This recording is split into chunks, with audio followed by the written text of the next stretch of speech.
వరకు ఎన్నికల కోడ్ అమల్లో ఉంది. ఈ నేపథ్యంలో తెలంగాణ కేబినెట్ మీటింగ్ సంబంధించి ఈసీ పర్మిషన్ తీసుకోవాలి.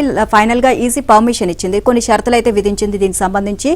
సో రైతు రుణమాఫీకి సంబంధించి కానీ అలాగే హైదరాబాద్ ఉమ్మడి రాజధాని గురించి కానీ మాట్లాడొద్దు. సో ఈ జూన్ 4 ముందు ఇంకేమన్నా అత్యవసరమైన పనులు చేయాల్సి ఉంటే కనుక వాటి గురించి చర్చించుకోండి అని చెప్పేసి స్పష్టం చేయడం జరిగింది.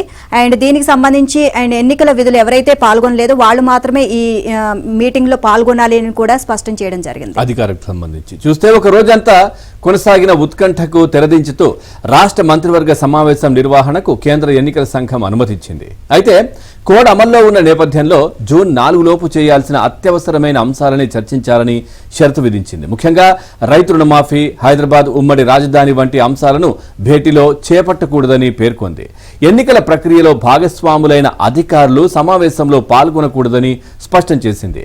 నిన్న ఈసీ నుంచి ఈ మేరకు సమాచారం రావడంతో వెంటనే రాష్ట్ర ప్రభుత్వం చర్యలు చేపట్టింది. ఇవాళ మధ్యాహ్నం 3 గంటలకు కేబినెట్ భేటీ ఉంటుందని సీఎం శాంతకుమారి ఉత్తర్వులు జారీ చేశారు. సీఎం రేవంత్ రెడ్డి అధ్యక్షతన సమావేశంపై మంత్రులందరికీ సమాచారం చేరవేశారు. ఆయా శాఖల ఉన్నతాధికారులు కూడా దీనికి హాజరు కానున్నారు. రాష్ట్రంలో ఈ నెల 13న లోక్సభ ఎన్నికల పోలింగ్ ముగియడంతో శనివారం మంత్రివర్గ సమావేశం నిర్వహించాలని ప్రభుత్వం భావించింది. కోడ్ ఉన్నందున అనుమతి కావాలంటూ సీఈసీకి లేఖ రాసింది. వారి నుంచి సమాధానం వస్తుందని శనివారం మధ్యాహ్నం నుంచి సీఎంతో పాటు మంత్రులు సచివాలయంలో ఎదురుచూశారు. అనుమతి రాకపోవడంతో రాత్రి 7 గంటల తర్వాత వెనుదిరిగారు.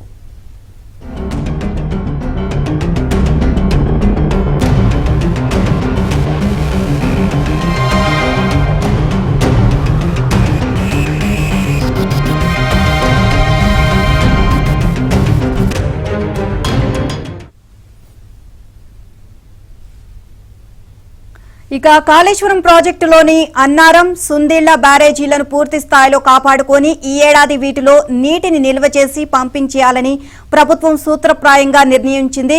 అన్నారం బ్యారేజీని పూణేలోని కేంద్ర నీటి విద్యుత్ పరిశోధన సంస్థతో, సుందిళ్లను జాతీయ భూ భౌతిక పరిశోధన సంస్థతో పరీక్షలు చేయించడంతో పాటు ఆ బ్యారేజీలు కట్టిన నిర్మాణ సంస్థలతో మరమ్మతులు చేయించనున్నారు. బ్యారేజీ ఎగువ భాగంతో పాటు దిగువ భాగంలో ఉన్న సిమెంట్, కాంక్రీట్ బ్లాక్లు, ఆప్రన్లతో పాటు రాఫ్ట్ కింద భాగంలో ఏర్పడిన రంధ్రాలను సిమెంట్, కాంక్రీట్ మిశ్రమంలో నింపనున్నారు. ఇక ఈ ప్రక్రియ చేపడితే మరమ్మతులు తేలిక అవుతాయి. కాళేశ్వరంలో 3 బ్యారేజీలు ఉండగా అందులో సుందిళ్ల ఒకటే తక్కువ సమస్యలను కలిగి ఉంది. ఇక మరో కీలకమైన మేడిగడ్డ బ్యారేజీ గత ఏడాది అక్టోబర్ 21న కుంగిపోయింది. ఈ ఏడాది వరదలకు మరింత దెబ్బతినకుండా సర్కారు చర్యలకు ఉపక్రమించింది. బ్యారేజీ గేట్లన్నీ ఎత్తడానికి చర్యలు తీసుకోనున్నారు. 7వ బ్లాకుకు 12 గేట్లు ఉండగా అందులో ఒక గేటును ఇప్పటిదాకా లేపారు. ఇక ఇతర గేట్లను క్రమంగా ఎత్తనున్నారు. ఇక తీవ్రంగా దెబ్బతిన్న 2 పిల్లర్లకు చెందిన గేట్లను క్రేన్ల సహాయంతో లేపాల్సి ఉంటుంది.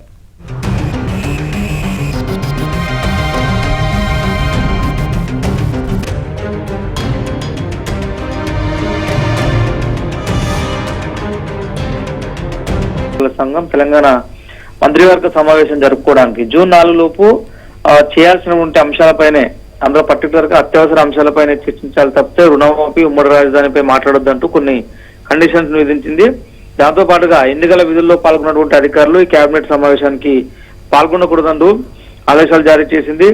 దీంతో పాటుగా ధాన్యం కొనుగోలు, అకాల వర్షాలు, వానాకాల పంటల ప్రణాళికపై ఈ కేబినెట్ లో ప్రధాన ఎజెండాగా చర్చించే అవకాశం కనిపిస్తుంది. ఎందుకంటే రాష్ట్ర వ్యాప్తంగా ఈ ధాన్యం కొనుగోలుకు సంబంధించిన అంశంలో అకాల వర్షాల వల్ల చాలా చోట్ల ధాన్యం కొనుగోలు జరగలేదు, చాలా చోట్ల అలాగే మిగిలిపోయినటువంటి పరిస్థితి కనిపిస్తుంది. తద్వారా రైతాంగానికి నష్టం వాటిల్లే అవకాశం ఉంటుంది. కాబట్టి అకాల వర్షాల వల్ల నష్టపోయిన రైతాంగానికి ఏ విధమైనటువంటి ప్రత్యామ్నాయ చర్యలు చూపించాలి.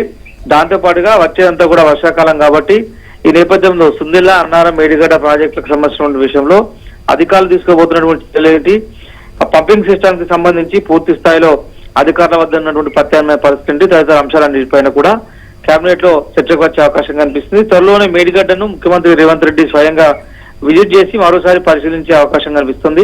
ఎందుకంటే అంతా కూడా వానాకాలం కాబట్టి ఇప్పటికే ఇటు బ్యారేజ్ కుంగుపాటుకు బ్యారేజ్ లో ఉన్న పిల్లర్ కుంగుపాటుతో మిగతా పిల్లలకి ఎఫెక్ట్ అయ్యే అవకాశం ఉంటుంది. వానాకాలంలో వర్షాలు ఎక్కువైతే కనుక ఈసారి విస్తారంగా వర్షాలు కురిసే అవకాశం ఉంటుంది తెలుస్తుంది. కాబట్టి ఈ పరిస్థితి ఇలాగే కొనసాగితే సుందిళ్ల, అన్నారం వద్దకు కూడా దీని యొక్క ఎఫెక్ట్ కొనసాగే అవకాశం ఉంటున్నట్టు ఇప్పటికే ఎన్డీఎస్ఏ ఒక నివేదిక ఇచ్చింది. నేషనల్ డ్యామ్ సేఫ్టీ అథారిటీ ఇచ్చినటువంటి నివేదిక ఆధారంగా సీఎం రేవంత్ రెడ్డి త్వరలో దాన్ని విజిట్ చేసి మరొకసారి పరిశీలించి నిర్ణయం తీసుకునే అవకాశం కనిపిస్తుంది. ఇవాళ జరుగుతున్నటువంటి మంత్రివర్గ సమావేశంలో ఈ శ్రద్ధలతో కూడినటువంటి అంశాలు ఏవైతే ఉంటాయో ఈ అంశాల్లో చాలా మట్టుకు మాత్రమే తగ్గించి మిగతా వాటిపైన ఆన్గోయింగ్ స్కీమ్స్ ఏవైతే ఉంటాయో వాటిపైన మాత్రమే ప్రధానంగా చర్చించే అవకాశం ఉంటుంది. Thank you Rajesh.